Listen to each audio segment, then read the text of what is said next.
하나님께서 오늘 우리에게 주시는 생명의 말씀, 빌립보서 1장 25절과 26절 말씀을 함께 보십니다. 빌립보서 1장 25절과 26절, 이제 우리 다 같이 함께 한 목소리로 하나님 말씀 받들어 읽겠습니다. 내가 살 것과 너희 믿음의 진보와 기쁨을 위하여 너희 무리와 함께 거할 이것을 확실히 아노니, 내가 다시 너희와 같이 있으므로 그리스도 예수 안에서 너희 자랑이 나로 말미암아 풍성하게 하려 함이라. 아멘. 아들이 미국으로 유학을 간 한 어머니가 있었습니다. 아들을 유학 보내고 이 어머니는 열심히 일을 해서 아들의 뒷바라지를 해주었습니다. 그러던 중 이 어머니가 그만 병이 들고 말았습니다. 병원에 가서 진찰을 받아봤더니 암 말기, 그것도 6개월밖에는 살 수 없다는 사형 선고를 받게 되어집니다. 하지만 이 어머니는 아들에게 이 사실을 알 수가 없죠. 아들은 아직 박사학위 논문이 끝나려면 2년이 남아 있었으니까 끝마치고 돌아올 때까지 이 사실을 숨길 수밖에요. 근데 이상한 일이 일어나기 시작했어요. 6개월밖에 살 수 없다고 했는데 6개월이 지나도 살았습니다. 1년이 지나도 살았습니다. 1년 6개월이 지나고 2년이 지나서 마침내 아들이 공부를 마치고 집으로 돌아올 때까지 이 어머니는 죽지 않고 살았습니다. 그러나 아들이 보고, 공부를 마치고 돌아오니 아들을 보고 며칠 지나지 않아 이 어머니는 세상을 떠났습니다. 여러분, 이 어머니에게는 죽을 수 없는 사명이 있었습니다. 이 어머니에게는 반드시 살아야 할 이유가 있었습니다. 그것은 바로 아들이 공부를 마치고 돌아오는 것을 보는 것이었습니다. 내 사랑하는 아들이 공부를 마치고 돌아와서 박사가 된 우리 아들의 모습을 볼 때까지는 나는 죽을 수가 없다. 난 살아야 한다. 결국 이 사명이 이 어머니의 생명의 줄을 꽉 붙잡고 있었던 겁니다. 마침내 그 아들이 돌아와서 그 아들을 보자 이 어머니는 이제 더 이상 살아야 할 이유가 없어요. 떠난 겁니다. 브라이언 트레이시라고 하는 인터내셔널 회장님 이야기입니다. 그는 불우한 가정에서 태어났습니다. 고등학교를 중퇴하고 그는 접시 닦기, 그리고 주유소, 그리고 목재소, 화물선, 그는 닥치는 대로 열심히 일했습니다. 이렇게 허드렛 일을 하루하루 하면서 버텨가던 그가 연 매출 3천만 달러, 1년 동안에 350억에서 400억 이상의 매출을 올리는 인력 개발 회사의 회장이 되었습니다. 그는 이렇게 말합니다. 목표가 없는 사람은 목표가 있는 사람을 위해서 평생 일해야 하는 종신형에 처해져 있다. 무슨 말이에요? 이해가 되시나요? 목표가 없는 사람은 목표가 있는 사람을 위해서 평생 동안 그 사람을 위해서 일해야 하는 종신형을 받았다, 이 말이에요. 1953년 미국의 예일 대학에서 졸업생들을 대상으로 인생의 목표에 관한 설문조사를 했습니다. 당신의 인생의 구체적인 목표와 계획을 글로 써서 가지고 있습니까? 라고 하는 질문이었습니다. 이 질문에 예일 대학의 졸업생들 가운데 단 3%만이 그렇습니다라고 대답을 했습니다. 3%만이 구체적인 인생의 목표와 계획을 글로 써서 가지고 있었던 것이죠. 나머지 97%는 그저 생각만 하고 있을 뿐입니다. 또는 아예 생각조차도 없었던 사람들이었습니다. 20년이 지난 후 그들의 삶을 추적해 보았습니다. 3%의 사람들이 가지고 있는 총 재산의 합계가 97%의 사람들이 가지고 있는 재산의 총 합계보다 훨씬 더 많았다고 하는 결과를 도출해냈습니다. 여러분, 목표를 가지고 살아가는 3%의 사람이 목표가 없는 97%의 사람들의 재산보다 훨씬 더 많았다는 말입니다. 어떻게 여러분들은 이런 이야기를 들으면서도 전혀 놀랍다는 반응을 안 보이십니까? 좀 고개라도 끄덕여 주시죠.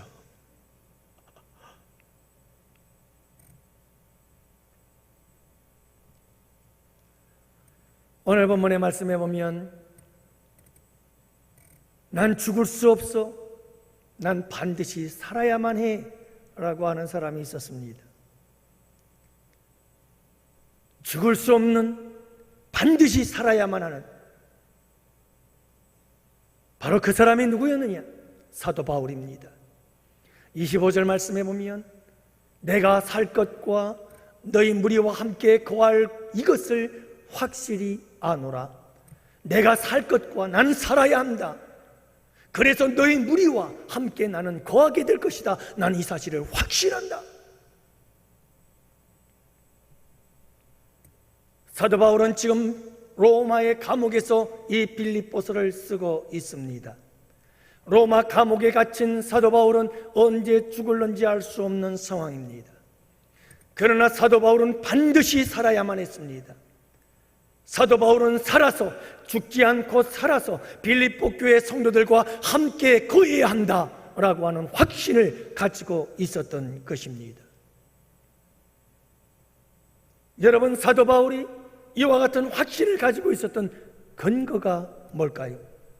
도대체 무슨 근거로 그는 죽지 않고 살아서 빌립보 교회 성도들과 함께 거할 것이라고 확신하고 있었던 걸까요? 사도 바울에겐 사명이 있었기 때문입니다. 이루어야 할 사명이 있었던 겁니다. 빌립보 교회와 연관되어져서 사도 바울이 반드시 이루어야만 해야 할 사명이 있었습니다. 이 사명이 있는 한 나는 산다.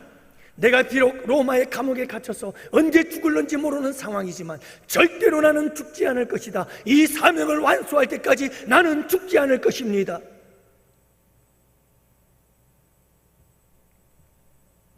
다시 말해서 사도 바울은 내가 이 세상에 살아야 할 이유가 분명했던 사람인 것입니다. 내가 이 땅에 호흡하며 생명을 부지하고 살아야 할 분명한 이유가 있었던 것입니다. 그래서 죽으면 안 되었던 것이죠.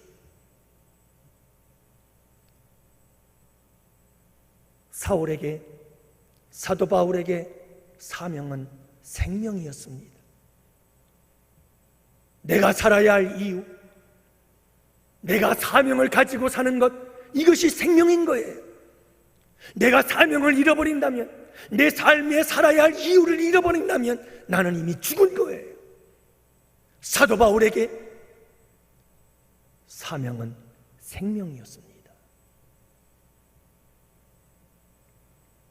사도 바울에게 인생의 분명한 목표와 목적이 없다면, 내가 살아야 할 이유가 없다면 그 삶은 의미 없는 삶이었습니다. 그 삶은 무가치한 삶이었습니다. 그 인생은 낭비하는 인생일 뿐입니다. 그 인생은 죽은 인생이었습니다. 사도 바울은 이렇게 사명에 살고 사명에 죽는 사람이었습니다. 인생의 목표가 있는 동안은 내가 살았습니다. 하지만 인생의 목표를 잃어버렸다면 나는 죽은 것입니다. 사랑하는 성도 여러분, 여러분들은 지금 어떻게 사시나요? 올해는 지금 코로나 시국으로 온통 코로나에 뒤덮여 살아가고 있습니다. 그러면서 너나 나나 늘 코로나입니다. 그러나 여러분, 이와 같은 때 우리는 좀 더 진지하게 우리의 인생을 고민해 보아야 합니다. 나는 과연 내 인생이 목표가 있는가? 내가 살아야 할 이유가 있는가? 난 절대로 죽으면 안 돼. 난 반드시 이것을 이루고야 말아야 돼. 여러분들이 목숨 바쳐 생명 바쳐 붙잡고 있는 것이 있습니까? 내가 하루하루를 이 세상을 살아야 하는 그 가장 중요한 이유가, 그 목표가, 목적이 있느냐? 있다면 그것은 무엇입니까? 저는 오늘 여러분들과 함께 사도 바울의 사명이 무엇인지, 사도 바울이 살아야만 했던 이유, 절대로 죽지 말고 살아서 반드시 이루어야만 했던 그 목적이 무엇이었을까? 그 사명이 무엇이었을까? 우리 모두 함께 이 시간 배우고 깨닫고 도전받고 결단하고, 여러분 그 목표를 향해서 나아가는 우리 양원의 성도들이 되시기를 주님의 이름으로 축복합니다. 먼저 여러분, 사도 바울은 나는 절대로 죽을 수 없다, 난 반드시 살아야 한다, 그가 살아야 할 이유, 그것은 무엇이었을까요? 25절은 이렇게 말합니다. 너희 믿음의 진보를 위하여. 사도 바울이 죽지 않고 살아야 할 이유가 이것이었습니다. 너희의 믿음의 진보를 위하여. 너희를, 여기서 너희라고 하는 것은 빌립보 교회 성도들입니다. 빌립보 교회 성도들이여, 여러분들의 믿음의 진보를 위해서 난 절대로 죽지 않을 것입니다. 내가 살아서 여러분들과 함께하며 여러분들의 믿음의 진보를 이루고야 말 것입니다. 이 거룩한 사명 때문에 사도 바울은 살아야만 했습니다. 여러분, 무슨 뜻인가요? 빌립보 교회 성도들은 믿음의 진보가 필요한 성도들이었습니다. 빌립보 교회 성도들은 믿음이 자라나야 했습니다. 더 발전해야 했습니다. 더 성장해야 했습니다. 더 성숙해져야만 했습니다. 그러기 위해서 사도 바울은 그 사명을 가지고 절대로 죽어서는 안 되고 빌립보 성도들과 함께 그들의 믿음의 성장함을 보아야만 했습니다. 바로 너희의 믿음의 진보를 위해서 나는 살아야 한다. 이것이 사도 바울이 살아야 할 삶의 이유였습니다. 여러분, 저는 제가 살아야 할 삶의 이유가 무엇일까요? 하나님께서 저를 양원교회에 보낸 이유가 뭘까요? 여러분들의 믿음의 진보를 위해서 하나님께서 나를 보내신 줄을 저는 믿습니다. 성도들이 믿음이 외적으로 날마다 성장하고 내적으로 날마다 성숙해가는 그 놀라운 역사를 이루기 위해서 하나님께서 저를 이곳에 보내주신 줄 믿습니다. 저는 꿈을 꿉니다. 우리 양원교회 성도들이 에스겔 골짜기의 해골과 같은 이 모든 성도들이 살아나는 역사가 일어나기를 원합니다. 죽은 해골들에게 하나님의 말씀이 선포되고 하나님의 말씀과 함께 성령이 역사할 때에 죽은 해골들이 움직이기 시작합니다. 살아나게 되어집니다. 생명을 얻게 되어집니다. 그리고 마침내 하나님의 거룩한 군대가 되어졌습니다. 저는 이 꿈을 꾸고 있습니다. 우리 양원교회 성도들이 하나님의 거룩한 군대가 되어지는 그 꿈, 그러면서 하나님께 이 꿈을 이루어 달라고 하나님 앞에 기도합니다. 안디옥 교회처럼 예수님을 전파하여 무리가 더하는 수적인 양적인 부흥과 함께 가르침으로 제자들이 더 많아지는 이 거룩한 질적인 성장, 그래서 양적 질적으로 균형을 이루며 부흥과 성장을 이루어 나가는 믿음의 진보를 이루어 나가는 우리 양원교회를 꿈꿉니다. 날마다 성도들의 믿음이 자라나는 모습을 보는 것, 이것은 나의 행복이요, 나의 기쁨이요, 내 삶의 축복이요, 내 목회의 성공입니다.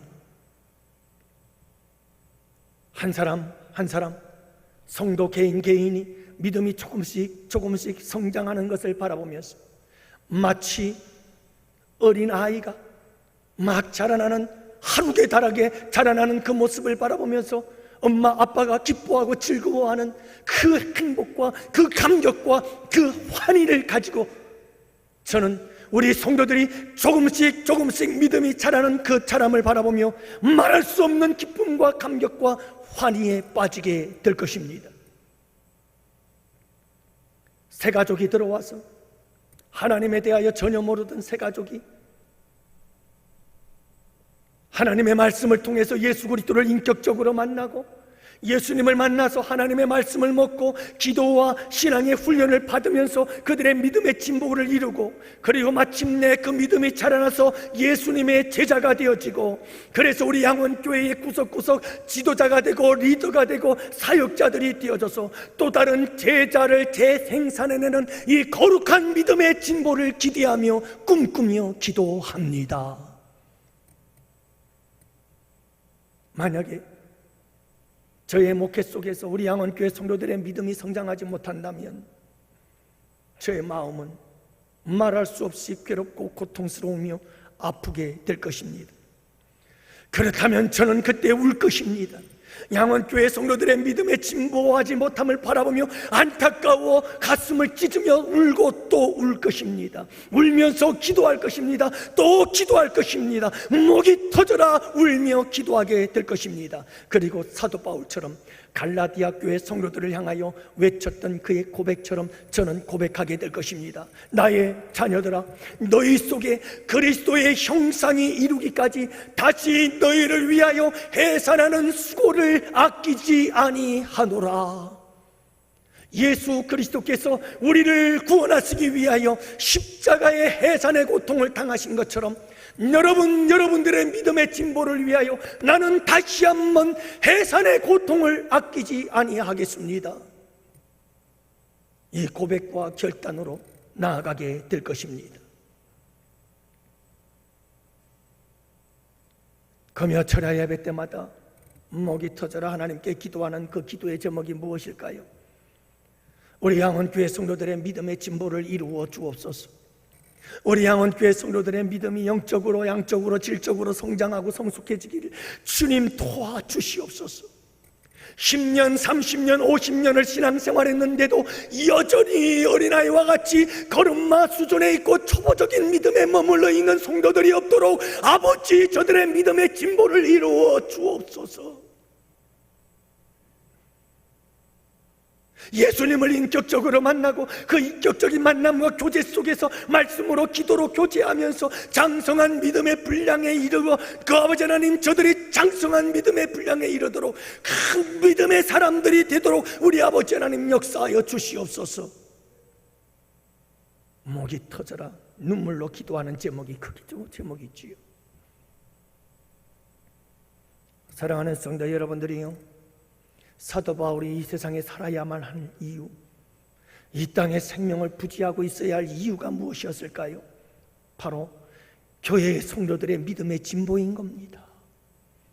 사랑하는 성도 여러분, 우리 모두 다 같이 우리 양원교회의 믿음의 진보를 위해서, 우리 성도들의 믿음의 진보를 위해서 우리 모두가 서로 앞장서 나아갑시다. 여러분, 우리 양원교회 성도들의 믿음의 진보를 위해서라면 우리의 섬김과 봉사를 기쁨으로 감당해 나갑시다. 앞장서서 헌신하며 섬깁시다. 우리 양원교회 성도들의 믿음의 진보를 위해서라면 우리 다 같이 함께 눈물로 기도합시다. 아버지, 우리 양원교회 성도들에게 믿음의 진보를 주시옵소서. 우리 양원교회 성도들의 믿음의 진보를 위해서라면 우리 다 같이 함께 기쁨으로 십자가를 지고 갑시다. 희생의 십자가를 지고 갑시다. 사랑의 십자가를 지고 가십시다. 우리 양원교회 성도들의 믿음의 진보를 위해서라면 여러분, 우리 열심히 배웁시다. 열심히 훈련합시다. 열심히 연단을 받으십시다. 그래서 우리 모두가 다 귀한 사역자가 되어 여러분 어린아이와 같은 초보적인 믿음의 사람들의 믿음의 진보를 함께 도와 가십시다.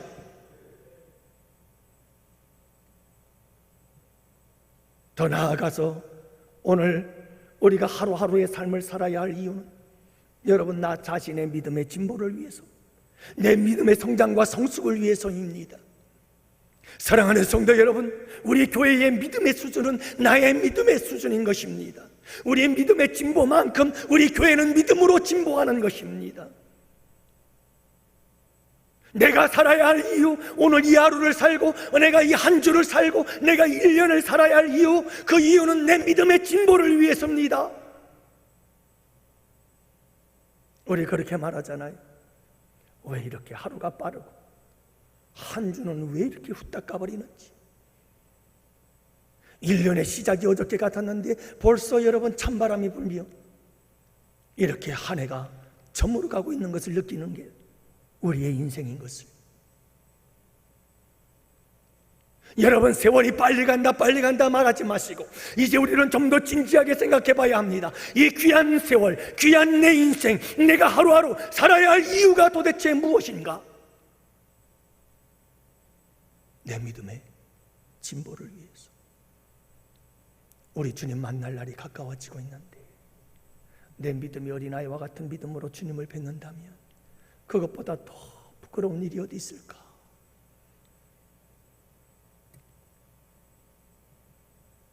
우리 다음 세대의 믿음의 진보를 위해서 함께 기도합시다. 너희 자녀를 위해서 울어라. 울어야 할 때지요. 울어야 할 때입니다. 우리의 다음 세대들이 교회를 떠나가고 있습니다. 우리의 다음 세대들이 교회와 멀어지고 있습니다. 이와 같은 우리의 자녀들을 가슴에 품고 우리가 울어야 할 때지요. 아버지, 우리의 다음 세대들에게, 우리의 자녀들에게, 우리의 자손들에게 아버지 믿음의 진보를 이루어 주시옵소서. 우리보다 더 큰 믿음을 저들에게 주시옵소서.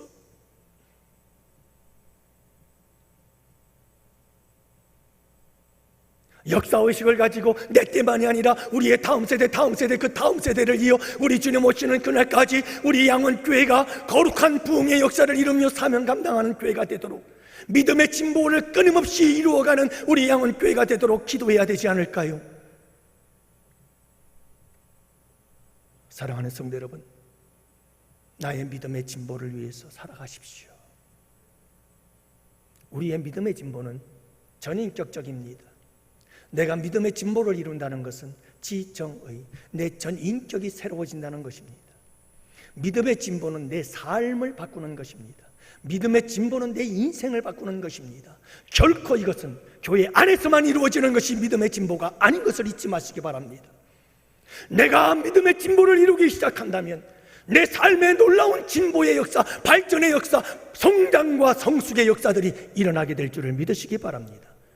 그 믿음의 진보를 통해 가정이 변하고, 그 믿음의 진보를 통해서 직장 생활이 변하고, 우리의 사회가 변하고, 이 세상을 바꾸는 역사가 일어나게 될 것입니다. 그러므로 사랑하는 성도 여러분, 사도 바울처럼 내가 살아야 할 이유, 믿음의 진보다. 두 번째로 사도 바울이 이 세상에 죽지 않고 살아있어야 할 이유, 내가 세상을 살아야 할 이유, 그 두 번째는 무엇일까요? 사도 바울은 25절에서 이렇게 말합니다. 내가 살 것과 너희 믿음의 진보가 기쁨을 위하여 너희 무리와 함께 거할 이것을 확실히 아노라. 너희 믿음의 진보와 기쁨을 위하여, 너희의 기쁨을 위하여라고 말씀하고 있는 겁니다. 여러분, 그렇습니다. 사도 바울이 왜 세상에 살아야 할까? 사도 바울이 이 세상에 살아있어야 할 이유, 그것은 빌립보 교회 성도들의 기쁨을 위해서요. 빌립보 교회가 기쁨의 공동체가 되게 하는 것, 이것이 거룩한 사도 바울의 사명이었습니다.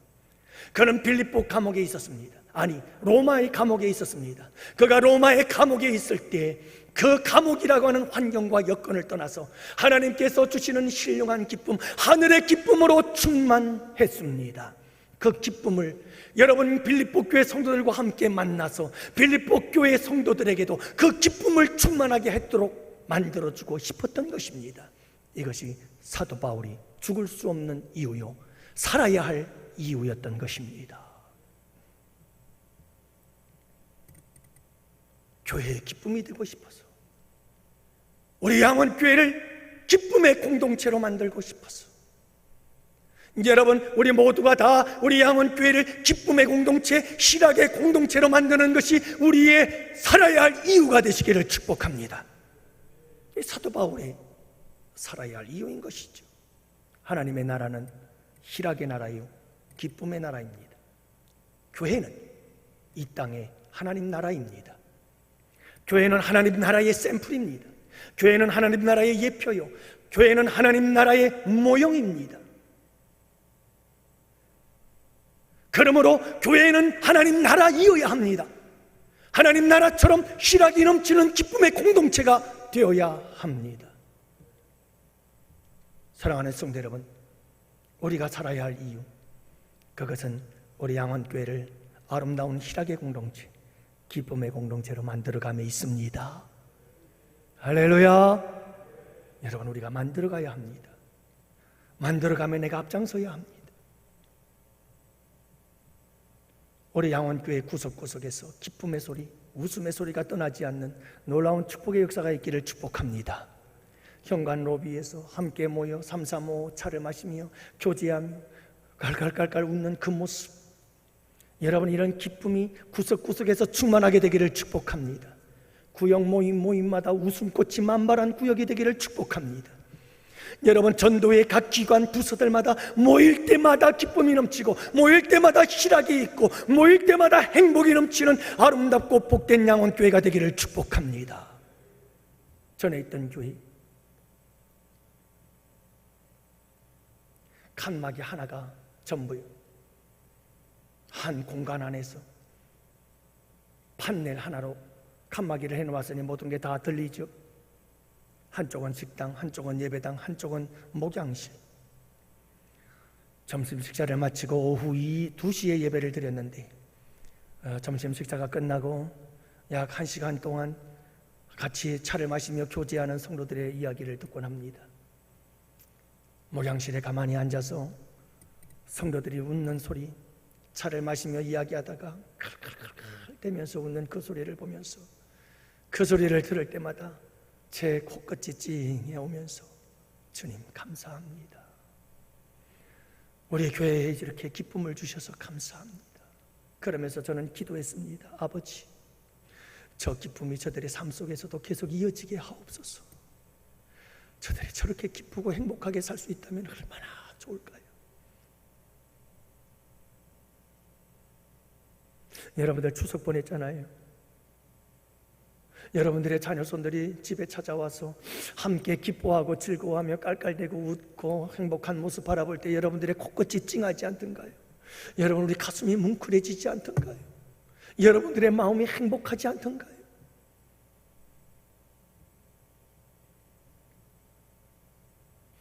웃음도 참 가지가지인 것 같아요. 바람둥이 남자가 웃는 웃음, 걸걸걸. 영어 단어를 잘 생각하십시오. 살인마의 웃음은 킬킬킬. 요리사의 웃음은 쿡쿡쿡. 남자가 좋아하는 웃음은 허허헐. 여자가 좋아하는 웃음은 히히히. 애인 앞에서 웃는 웃음은 호호호. 조울호. 이건 한문이에요. 축구 선수들이 웃는 웃음은 킥킥킥이랍니다. 하나님의 자녀들이 웃는 웃음은 하하하. 제가 만든 웃음이에요. 우리 양원교회에 이런 웃음이 충만하기를 축복합니다. 여러분, 우리 양원교회를 이렇게 희락의 공동체, 기쁨의 공동체로 만들어 가자고요. 월요일은 원래 웃는 날이라면서요. 화요일은 화사하게 웃는 날이라면서요. 수요일은 수수하게 웃고 수요 예배 드리는 날이라면서요. 목요일은 목이 터지라고 웃으며 찬양하는 날이라고 합니다. 금요일 날은 금방 웃고 또 웃는 날이 금요일이고, 토요일 날은 토실토실하게 웃으며 주일 날을 준비하는 날이고, 일요일은 하나님과 일하면서 웃는 날이래요. 사랑하는 성도 여러분, 우리 양원교회 성도들에게 일주일 내내 웃음이 떠나지 않는 복된 삶이 되기를 축복합니다. 여러분, 이런 공동체를 만들면 얼마나 좋을까요? 우리 양원교회에 여러분 이렇게 줄줄이 계속해서 사랑의 떡을 나누며 함께 기뻐하고 즐거워하고 늘 잔치하는 모습이 감사합니다. 뿐만이 아니라 자녀가 공무원에 합격을 해서 감사하고, 병마와 싸우던 성도들이 이기고 승리해서 함께 예배를 드리니 감사하고, 사업이 잘 된다는 소식이 들려오니 감사하고, 자녀들이 여러분 건강하게 잘 자라서 결혼을 한다고 하니 이 또한 얼마나 감사한 일이요. 여러분, 우리 교회의 자녀들이 또 줄줄이 자녀들을 낳기 시작하잖아요. 오늘 내일 하고 있는 우리 혜림이 자매, 이어서 우리 단이도 이제 둘째 동생도 나오게 되어지고, 그리고 내년이 되면 또 줄줄이 또 우리 서문 장로님 손주도 나오고, 그뿐인가요? 우리 윤여성 목사님 자녀를 낳게 되어지고, 우리 모두의 기쁨인 줄로 믿습니다. 이런 기쁨이 차고 넘치게 되기를 축복합니다. 그러나 여러분, 오늘 본문이 말하고 있는 이 기쁨은 특별한 의미를 담고 있다는 사실을 잊지 마십시오. 25절 말씀, 너희의 믿음의 진보와 기쁨을 위하여 나는 살아야 한다. 너희 믿음의 진보와 기쁨을 위해서 난 살아야 한다. 다시 말하면 사도 바울이 말하고 있는 빌립보 교회의 기쁨의 공동체라고 하는 것은, 그 기쁨의 의미는 바로 믿음의 진보와 관계가 있는 것이죠. 여러분, 우리 양원교회 성도들의 믿음의 진보의 소식이 여기서 들려오고 저기서 들려올 때에 그 기쁨으로 충만한 교회가 되기를 원합니다. 주일학교에서도 우리 주일학교 아이들이 양적으로 질적으로 믿음의 진보를 이루어 나가고, 여러분, 우리 교육교서 부서들 뿐만 아니라 기관 부서 그리고 구역들이 여러분 믿음의 진보를 이룬다고 하는 양적인 질적인 부흥의 역사, 이런 아름다운 믿음의 진보의 역사가 우리 양원교회에 터져 나오고, 이곳에서 사람이 은혜받고 변화되고 저곳에서 사람들이 변화받고 새로워지고, 그래서 가정의 회복의 역사, 치유의 역사가 일어나고 여러분들의 삶은 기쁨으로 충만해지는 이 놀라운 역사들이 일어나는 소식이 이곳저곳 처처에서 나올 때에 우리 양원교회는 기뻐하고 즐거워하며 천국같이 잔치하는 교회가 될 줄로 믿습니다. 믿음의 진보를 이루어서 고난이 닥쳐와도 그 고난이 내게 유익음을 함을 알고 원망하지 아니하고 불평하지 아니하고 감사하면서 믿음 안에서 넉넉히 이기고 승리해내므로 승전가를 부를 수 있게 되어진다면, 여러분, 그 놀라운 믿음의 진보의 기쁨이 우리 양원교회 차고 넘치게 될 줄로 믿습니다.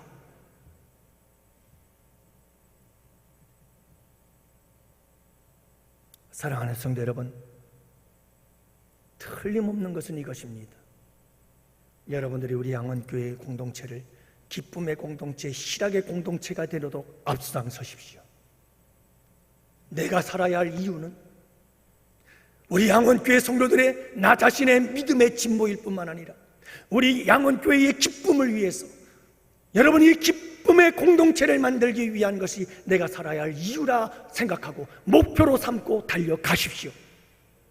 그러면 여러분, 이 기쁨의 삶은 우리 교회 안에서만 이루어지는 게 아닙니다. 우리 교회의 기쁨의 공동체를 만들기 위해서 여러분들이 그 목표를 향하여 살아가기 시작한다면 나도 모르게 내가 기쁨의 사람이 되는 줄 믿으시기 바랍니다. 우리 교회가 기쁨의 공동체가 될 줄 믿으시기 바랍니다. 우리 가정에도 그 기쁨이 흘러넘치게 될 줄 믿으시기 바랍니다. 우리 양원의 성도들이 가는 곳곳마다 웃음과 기쁨이 넘치는 복된 양원교회 성도들이 되시기를 주님의 이름으로 축복합니다. 그리고 여러분, 이 기쁨이 있는 사람들, 여러분 기쁨이 있는 사람들은 어디를 가도 무엇을 해도 승리하고 성공할 줄 믿습니다. 아니, 제가요 가만히 미장원을 가서 머리도 해보고 음식점에 가서 음식도 먹어보고 그러면서 느끼는 게 뭐냐 하면, 여러분, 이 사장님들이 참 밝아요. 환해요. 항상 웃어요. 여러분들이 직접 보세요. 식당 가서도 가만히 보면요, 얼굴이 어두운 사장님들이 계시고 서빙하시는 분들이 계셔요. 그런 가정은, 그런 식당은요 잘 될 수가 없어요. 잘 되는 식당을 가보면 사장님들이 항상 환하고 항상 밝고 항상 웃고 손님들을 따뜻한 미소로 맞이하고, 그런 식당이 잘 되는 거예요. 성공하는 거예요.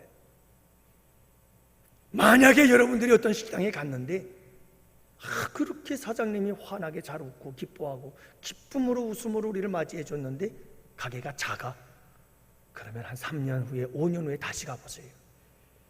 그 식당이 아마 번성했을 겁니다. 맛도 중요하지만 참 중요한 게 뭐냐면요, 사람이 늘 웃음을 잃지 않는 거예요. 기뻐하는 거예요.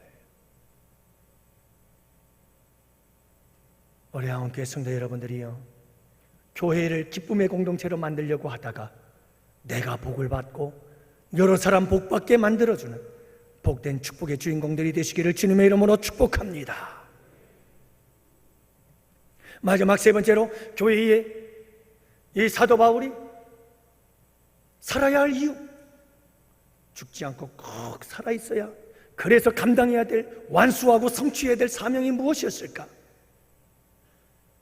그것은 교회의 자랑이 되기 위해서였습니다. 여러분 26절 말씀을 보십시오. 내가 다시 너희와 같이 있으므로, 내가 너희와 같이 있으므로, 여러분 로마의 감옥에서 풀려나서 내가 빌립보 교회 성도들 여러분들과 같이 함께 다시 있게 되어짐으로 그리스도 예수 안에서 너희 자랑이 나로 말미암아 충성하게 하려 합니다. 사도 바울이 죽지 않고 살아서 다시 빌립보 교회 성도들과 함께 해야 될 이유가 뭐예요? 빌립보 교회의 자랑거리가 차고 넘치게 하기 위해서요. 빌립보 교회 성도들이 자랑거리가 될 수 있는 성도들이 되게 하려고.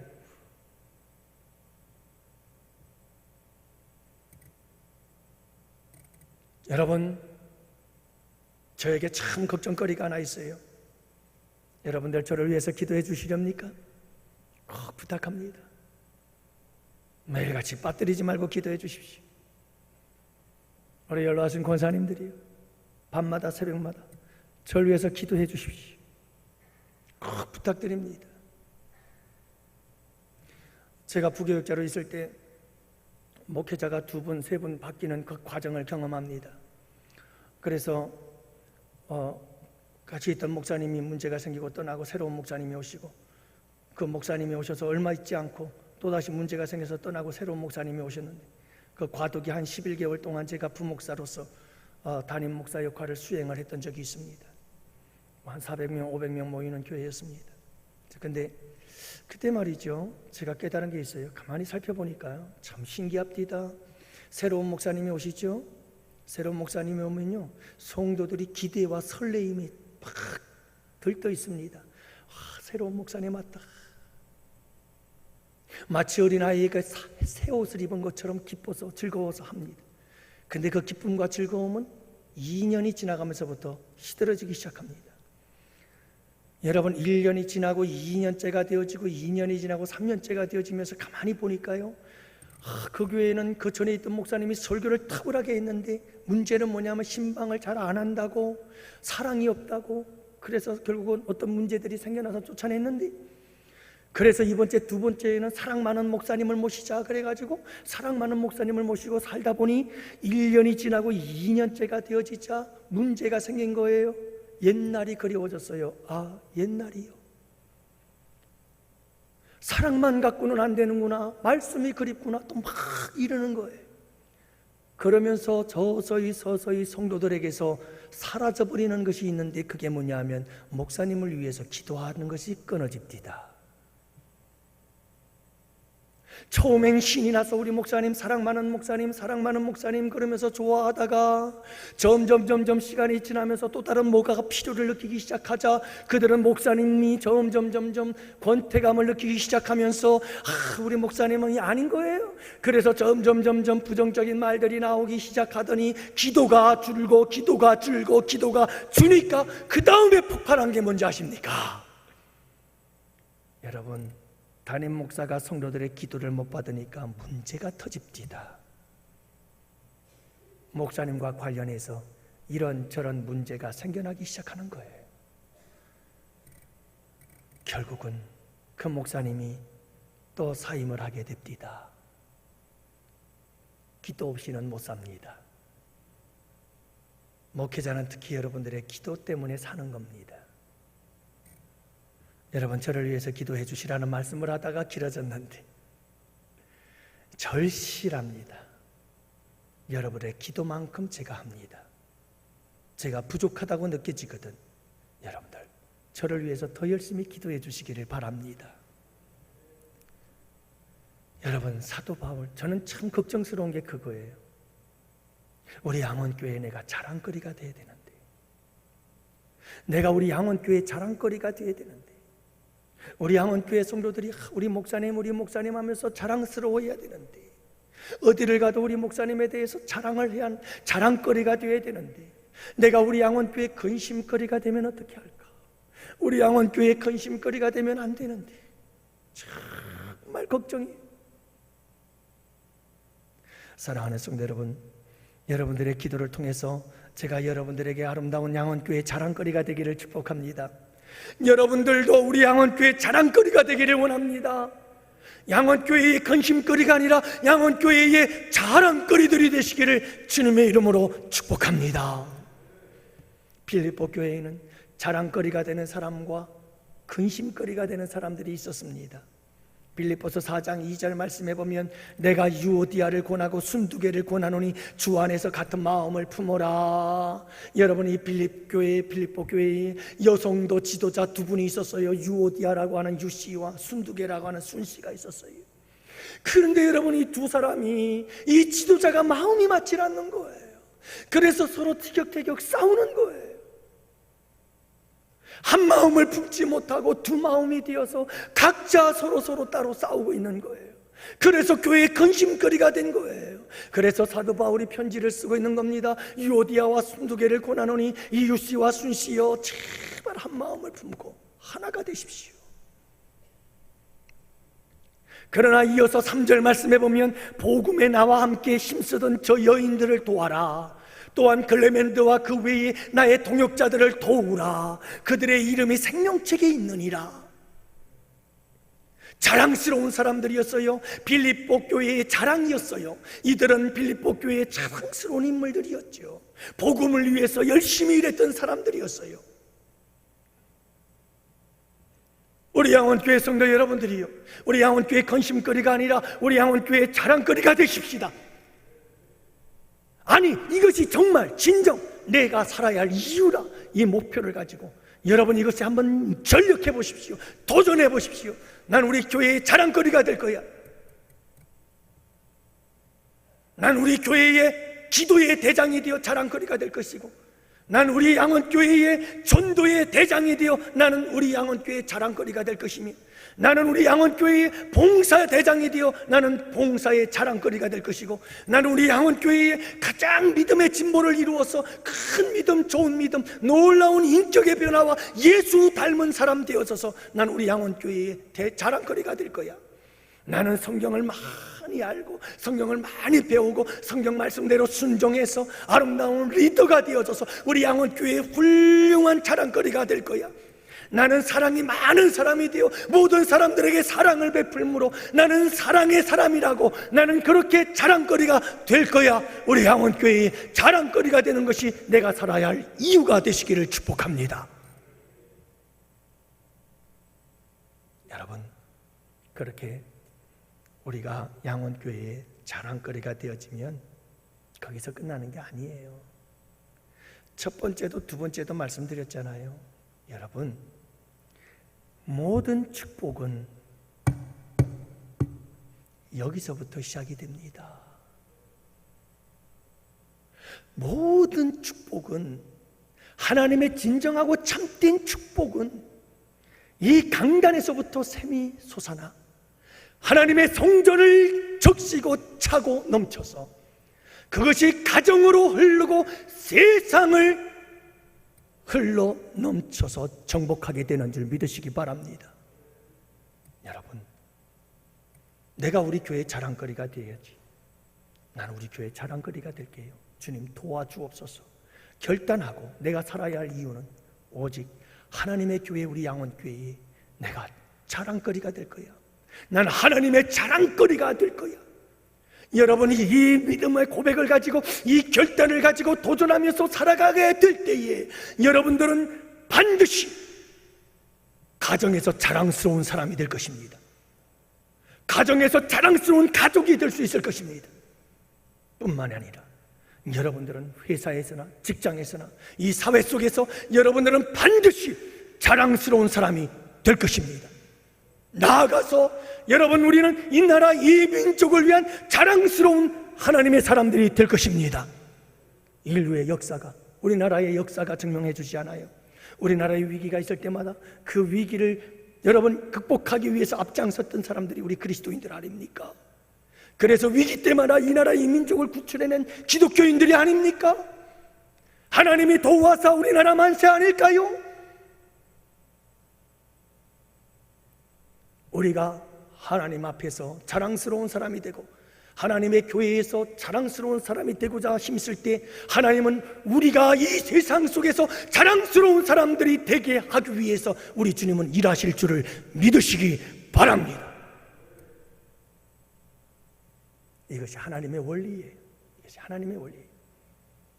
내가 믿음이 진보하고 우리가 하나님을 위해서 기쁨의 공동체를 만들려고 할 때, 그리고 우리 교회가 나는 자랑거리가 되기 위해서 여러분들이 힘쓸 때 하나님의 자랑거리가 되려고 하나님 앞에 붙잡고 기도하며 나아갈 때 하나님은 여러분들이 이 세상에서 범사가 탈되게 하시는 놀라운 축복의 역사를 위해서 우리 주님은 일하신다는 사실을 잊지 마시기 바랍니다. 사랑하는 성도 여러분, 참 힘든 때지요. 그러나 이와 같은 때에 꼭 한번 고민해 보십시다. 과연 내가 하루하루 살아가는 이 삶의 이유가 도대체 뭐지? 난 뭘 위해서 살아가는 거지? 나는 이 하루하루의 삶을 지금 뭔가 목적이 있어서 사는 건가? 난 목표가 있는가? 여러분, 우리 진지하게 한번 생각해 보시고 사도 바울이 살아야만 할 이유, 꼭 살아서 이루어야 할 그 목표, 그 사명이 우리의 사명이 될 수 있기를 주님의 이름으로 축복합니다. 기도합시다.